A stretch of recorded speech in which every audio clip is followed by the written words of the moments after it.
নমস্কার। ঠাকুরের সম্বন্ধে কার কি ধারণা, এটা নিয়েছি স্বামী ভূতেশানন্দজির লেখা থেকে। একদিন নরেন্দ্রনাথ তার গুরুভাইদের সাথে দক্ষিণেশ্বর থেকে কলকাতায় ফিরছেন। কথা উঠল ঠাকুরের সম্বন্ধে কার কি ধারণা।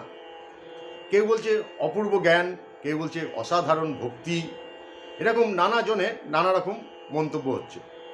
নরেন্দ্রনাথ চুপ করে আছেন।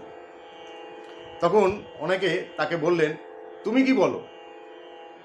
স্বামীজি উত্তরে বললেন, LOVE, লাভ পার্সনিফাইড, প্রেমের মূর্ত বিগ্রহ। ঠাকুরকে তিনি এইভাবে দেখেছেন। ঠাকুরের সাথে তার সম্বন্ধ ছিল অদ্ভুত। ঠাকুরের কাছে তিনি যে আত্মসমর্পণ করেছেন তা কিন্তু একদিনে নয়। ঠাকুরের সাথে তিনি অনেক দ্বন্দ্ব করেছেন, বলেছেন তার সাথে এমন লড়াই বোধহয় আর কেউ করেনি। পদে পদে তিনি ঠাকুরের কথার প্রতিবাদ করেছেন, তর্ক করেছেন, আর বলেছেন প্রতিবারই কিন্তু আমাকে হারতে হয়েছে। যে ঠাকুর লেখাপড়া জানতেন না, শিষ্ট সমাজে চলার উপযুক্ত কিনা সন্দেহ, তার কাছে স্বামীজি বারবার পড়া হতো। কেন? কারণ কি? ঠাকুরের যে অপূর্ব শক্তি, তার কাছে কে না পরাস্ত হয়।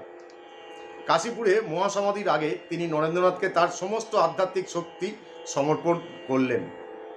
স্বামীজি অনুভব করেছিলেন ঠাকুরের দেহ থেকে তড়িৎ কম্পনের মতো সূক্ষ্ম তেজরশ্মি তার দেহ মধ্যে প্রবেশ করছে। তিনি বাহ্য জ্ঞান হারালেন। চেতনা লাভ করে তিনি দেখলেন ঠাকুরের চোখে অশ্রু বর্ষণ হচ্ছে। তাতে অতীব চমৎকৃত হয়ে এরূপ করার কারণ জিজ্ঞাসা করলে ঠাকুর বললেন, আজ যথা সর্বস্ব তোকে দিয়ে আমি ফকির হলাম রে।